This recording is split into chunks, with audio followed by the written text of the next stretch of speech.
Hey, Dr. Berg here. In this video, we're going to talk about apple cider vinegar. What are the benefits? What are the myths? First of all, here's the myth that apple cider vinegar contains a lot of nutrients. It really does not. It doesn't have a lot of vitamin A. It doesn't have a lot of vitamin C. It doesn't have a lot of minerals. What it does have is something even more important. In fact, the real reason why apple cider vinegar works for so many conditions has to do with this one thing it has called acetic acid. That's an acid. And the reason why it works is, and this might go against a lot of philosophies out there, is that the body, most bodies that I check in my office over many, many years, are way too alkaline. Now I know that goes against maybe what you've heard, that everyone's too acid, but that's not true. You really have to, when you talk about pH, you really have to understand that every part of your body has a different pH.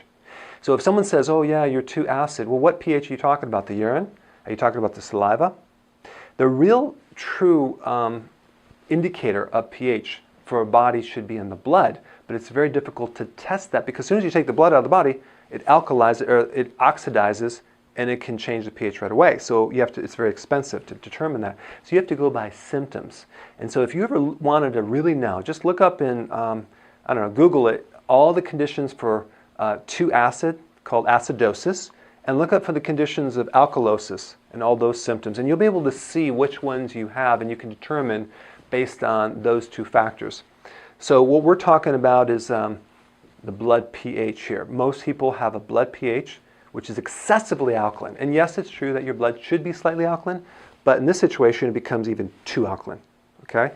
And that's why apple cider vinegar works so well, because it changes. If you change the pH of your body just a slight bit, you can create huge effects because the pH is so important in transporting minerals and allowing enzymes to work, to stimulating the thyroid, to increasing metabolism, all these things. So let's just take a deeper look at this one acid, acetic acid. The pH of acetic acid is very acidic. It's 2.5. That's like almost like stomach acid pH. It's way down there. So it's really good for the stomach. People take it for heartburn. And by the way, heartburn, acid reflux, indigestion, that is a condition where your stomach is too alkaline and the valve on top does not close. And I know people say it's too much acid. No, it's not.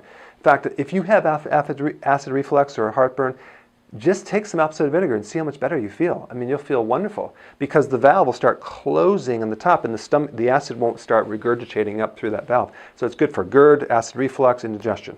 Okay? And as you age, especially over the age of 50, 60, 70, your pH in your stomach starts going lower, it goes higher and higher and higher. So it becomes more and more alkaline.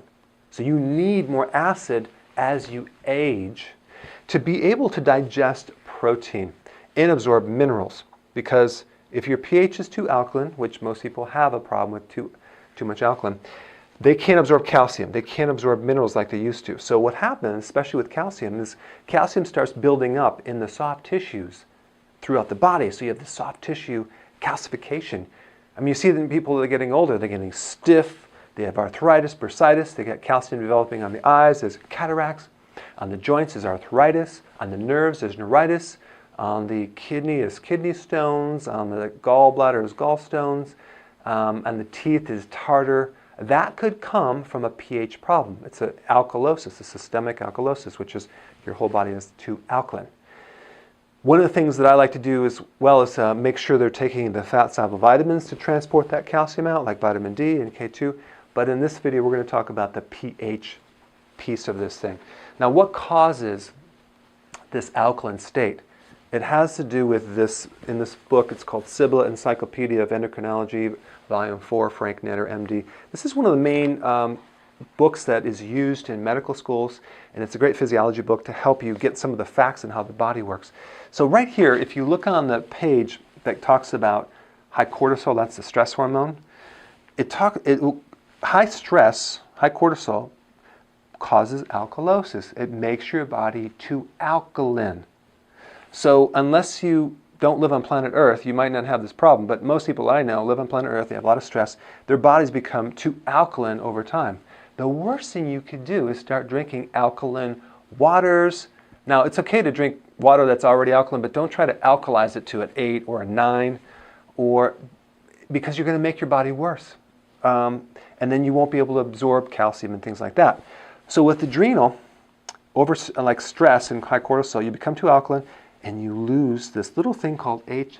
So if you ever taken chemistry, you'll notice that H+ is an acid. So in other words, the adrenal causes you to lose acid through the urine and become too alkaline. So here's all the effects that stress can create. An alkaline body, which then blocks calcium. So you have all this calcium that plugs up everything, but it's unavailable to you, so you start getting the twitch on the left eye. You ever notice when people get stressed, they start twitching? Do you know why that is? Because it changes the pH, and the person can't absorb calcium. So then, this is a calcium deficiency. So you could take calcium, but if the pH isn't right, it won't work. The best thing to do if you have that twitch is to drink apple cider vinegar. Boom, drop the pH to make more acidic. The calcium gets mobilized and the twitch goes away. Cramping in the calf. Apple cider vinegar is the best thing to mobilize the calcium and get rid of cramping in your calves. Nerve pain, neuritis, especially like migrating pain with arthritis that maybe it'll move from this joint to this joint to this joint. Oh my gosh, give them a little apple cider vinegar, they are happy. So with stress, you become too alkaline, you lose acid, and you lose potassium. And the only reason I'm bringing up this potassium, which is a little extra thing, is that alkaline bodies tend to have a potassium loss. And then when you lose potassium, you actually make the person more alkaline. So they kind of work together. People say, well, drink apple cider vinegar to increase your potassium. That's not what's going to do it. Apple cider vinegar will help increase your potassium because you'll stop losing the potassium and you'll make the body more acidic and like it should be, and so that will help the potassium. And just think about, look at this, potassium deficiency, high blood pressure, constipation, feeling of weakness, fatigue, irregular heartbeats. When you hear these claims about apple cider vinegar curing all these different things, high blood pressure, constipation, weakness, irregular heartbeats, it's because of the retention of the potassium, because the chain reaction that occurs after getting the pH in the correct level. People that drink a lot of protein drinks, or they eat too much protein, let's say they do the Atkins diet, or they're doing this high protein diet, what happens, there's the waste from that protein, it's called guanidine, it's a chemical. Very, very, very, very, very alkaline, okay? And so that can cause twitching, nerve pain, and a lot of arthritis, okay? Even when you do like the ketosis diet and you're doing more protein, you may feel stiff, you might feel more arthritic. Drink some apple cider vinegar. It flushes this thing out so nicely. So apple cider vinegar is the antidote to the residue of high protein, or too much protein for your liver and your body. So it's a really good cleanser. So this acid, apple cider vinegar, helps absorb minerals, helps mobilize calcium, helps you digest protein better without the waste. It helps the immune system, and that's the last thing I want to talk about. You've heard that people will take like vitamin C for a cold, right? Or for a virus infection. It's not the vitamin C necessarily that's creating the big effect, because most people aren't even taking vitamin C. They're taking a vitamin C lookalike, or a fake vitamin C called ascorbic acid, which is not really the true vitamin C complex, which again I'll have people disagree on this video. Because you can make synthetic vitamin C from ascorbic acid and cornstarch. Well, first of all, corn has no vitamin C. Cornstarch has no vitamin C. Ascorbic acid has no vitamin C. How can you take two things that don't have vitamin C, mix them together, and make ascorbic acid and think that's vitamin C? It's fake. The real benefit of vitamin C or ascorbic acid is the acid. You'd be much better taking the acetic acid to help your immune system. If you get a cold, if you have a fever, a viral infection, start taking the apple cider vinegar. It's really, really important. So these are the true benefits of apple cider vinegar, because it acidifies an alkaline body. So in the next section, I'm just going to show you a little concoction that I make and I drink on a regular basis. Okay, so let me show you how to make this. This is in my book, chapter 10. It's called the cranberry drink. It should be called the apple cider vinegar drink. Very simple, and you really should try this because it will help you lose weight. If you drank one of these before you ate 3 times a day, you would lose a lot more weight because it stimulates the thyroid and it acidifies the stomach. The only thing that I would recommend if you have a very slow metabolism is you may want to omit the cranberry juice. So you get the Bragg's apple cider vinegar. I like this the best. And simply a teaspoon and some water. Actually do 2. 2 teaspoons in the water before each meal. And some people say don't consume water before a meal, but this is an acid drink, so it's going to help stomach acids. But check this out. This is my favorite lemon juice, Italian Volcano lemon juice. It's organic lemon juice, and this stuff is magical. It's wonderful, and you get it from the health food store. It's grown on these soils where the volcanic ash fertilized the soil.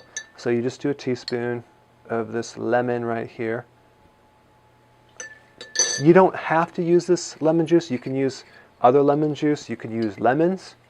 I like that lemon juice because I'm spoiled. Cranberry juice. Make sure you read the back of the label, and it just comes from whole cranberries. Because some people get the one that has extra grape juice or apple juice. You don't want that. Just do a teaspoon of this. And basically, this is your drink. Now, I like to, and this is just me, you don't have to do this. You can add some ginger, and there's some ginger root that you can shred in there, and it makes it a little spicy. I basically have this ginger extract that you can get. It's a liquid form. It's like ginger juice. And you put a little ginger, it's real spicy. There's a lot of great properties. It's a very good tonic. If you can't stand the taste, chances are you probably don't need it. Okay? If you really need it, you will crave it, and it makes you feel better. But I really want you to try this. Real simple. Drink this before you eat, and watch how much better you feel. Okay? So go ahead and do this, and give me some comments below. I'll see you in the next video.